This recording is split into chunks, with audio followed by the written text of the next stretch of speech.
Teria sido o próprio Eusébio, avô de Teodora, o responsável por convocar a todos para a cerimônia para passar o aço da menina para o jovem Manuel. O filho do líder com Querubina seria a partir de agora o vidente que guiaria os caboclos com as mensagens recebidas do monge José Maria. Provavelmente convencido pela sua esposa, Eusébio coloca o jovem de 18 anos em destaque. A notícia de que a polícia viria novamente atrás dos caboclos, chamados pelo coronel Albuquerque, também motivou que se formasse a força de proteção do reduto. Segundo Paulo Pinheiro Machado, foi nessa época que teria surgido os famosos pares de França.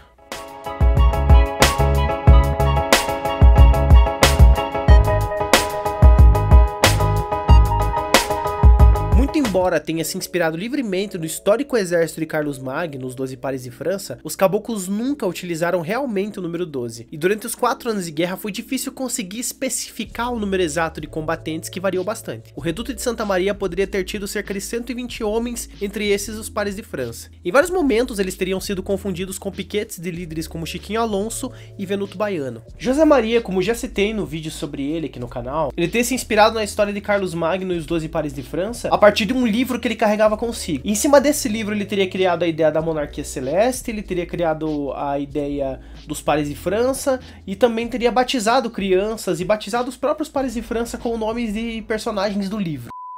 O livro de Carlos Magno e 12 pares de França significava como um bom patrão deve agir. Carlos Magno era um bom patrão e ele era um bom patrão porque protegia o pessoal dele. Nós também queremos que os nossos patrões nos protejam.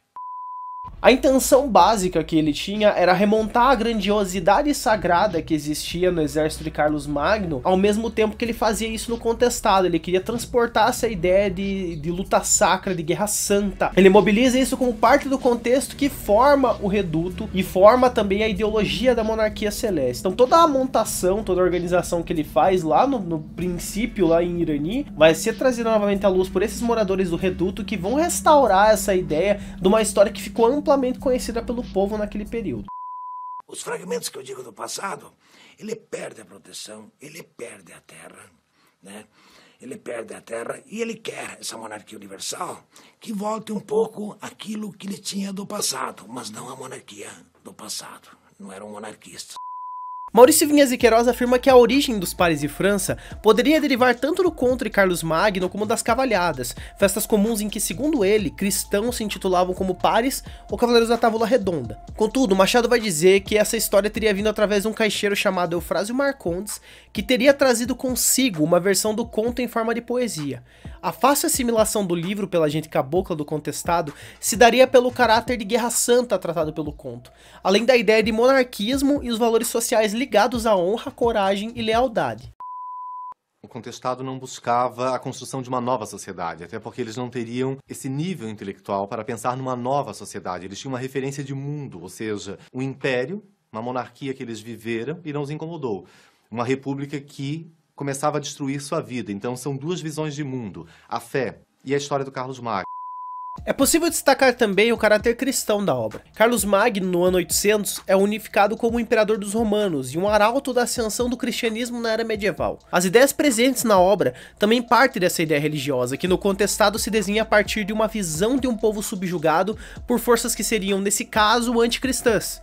Além disso, os pares de França carregavam inúmeros elementos simbólicos, como as orações fortes, patuás amarrados no pescoço, entre outras práticas que eram vistas como maneiras de fechar o corpo. Os pares de França apresentavam-se como arautos da liberdade para esse povo, um sentimento que animava-os. No episódio em que o Frei Rogério Nihaus tenta negociar com os caboclos do Taquarussu, Eusébio brada em nome da liberdade e percebe o catolicismo clerical como parte do processo de dominação imposta pelos coronéis da região.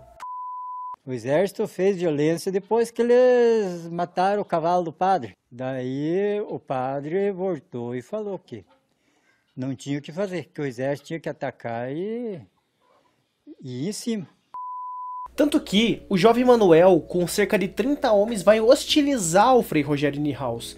E nesse momento você começa a perceber como o catolicismo caboclo se assenta na figura do monge e o catolicismo clerical, o catolicismo tradicional, vai se desligando dessa ideia. E aí nesse catolicismo caboclo você tem a incorporação de elementos como o do espiritismo, como a ideia de fechar o corpo, o uso de patuás e coisas afins, dão essa ideia de uma mescla, de uma mistura de tradições que existem aqui na região do Contestado. É nesse momento que se percebe também a dissolução das ordens familiares. Então o que eles fazem? Eles separam no centro do quadro santo mulheres, homens e crianças em filas separadas para que elas possam ouvir melhor os seus chefes. Não é que não existiam famílias dentro do reduto, mas elas eram deduzidas, eram separadas para que se pudesse ter uma transmissão mais direta de ordens dos líderes dentro do reduto. A ideia era motivar eles, era ligar esses líderes à motivação dos redutários, as pessoas que moravam dentro do reduto, então elas eram estimuladas por esses líderes para permanecer ali dentro. Nesse sentido acontecia o que? As crianças, por exemplo, se reuniam à noite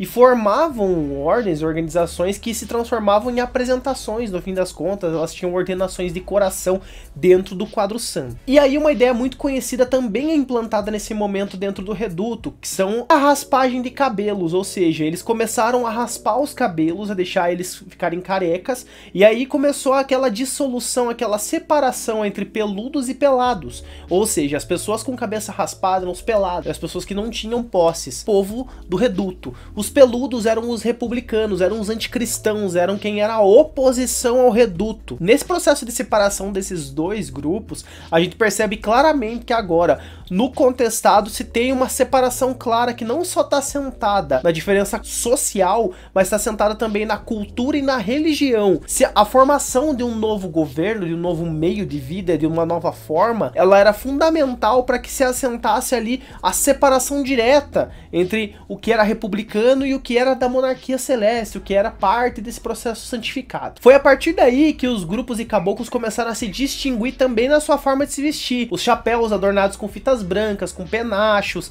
a fita de 1,70 m, que seria da altura do monge, e o uso do termo Guerra Santa, além da adoção da bandeira de cruz verde, como parte desse exército sagrado. Nesse momento a gente percebe então que a adoção do simbólico, ela toma uma conta, uma dimensão que é fundamental para a gente entender como se desenha todo o processo da Guerra do Contestado. Esses elementos simbólicos são fundamentais para assentar a crença, o símbolo, a simbologia faz parte também da construção dessa identidade caboclo do reduto. Porém, Manuel logo despertou a ira do povo do Taquarussu. Segundo relatos colhidos por Nilson Tomé, o menino Manuel era bobo e não se conseguia acreditar como o povo caiu em sua lábia. Dizia-se até que ele fazia as pessoas beijarem seus pés. O fato derradeiro foi quando ele anunciou que havia recebido em sonho a ordem de São José Maria para dormir entre 3 donzelas. Reflita um segundo sobre o que você está falando, porque se você fizer isso, eu tenho certeza que você vai mudar de opinião sozinho. Segundo Tomé, ele teria dormido com elas por 30 dias e feito mal a elas. Já segundo Paulo Pinheiro Machado, seriam 2 donzelas. E no ato que o menino disse, ele havia sido repreendido pelo povo e teria apanhado de vara de marmelo do seu sobrinho Joaquim, o novo menino Deus de 11 anos de idade. A sua mãe, Querubina, também teria sofrido represálias. Isso, inclusive, vai de encontro com o rigor religioso e moral que se desenhou nos redutos. As pessoas estavam completamente extremas quanto a qualquer falta que desanimasse com a harmonia do reduto. O fato é que o jovem de 18 anos foi desacreditado, perdendo a inocência original, que é colocada às crianças que receberiam mensagens, e por isso, agora o menino Joaquim teria esse poder. Se você gostou do vídeo, se inscreva no canal, ative o sininho para receber notificações quando tiver vídeo novo e compartilhe com seus amigos. Assista ainda a todos os outros vídeos da playlist sobre Contestado e todos os conteúdos que estão saindo por aqui. Tem entrevistas, análises, debates, está muito especial. Obrigado a todos que apoiam e acompanham o canal. Deixe seu comentário, siga nas redes sociais, diz o que você achou e que você gostaria de ver. Até o próximo vídeo, se cuide, use máscara. Esse é o Ensino Arthur.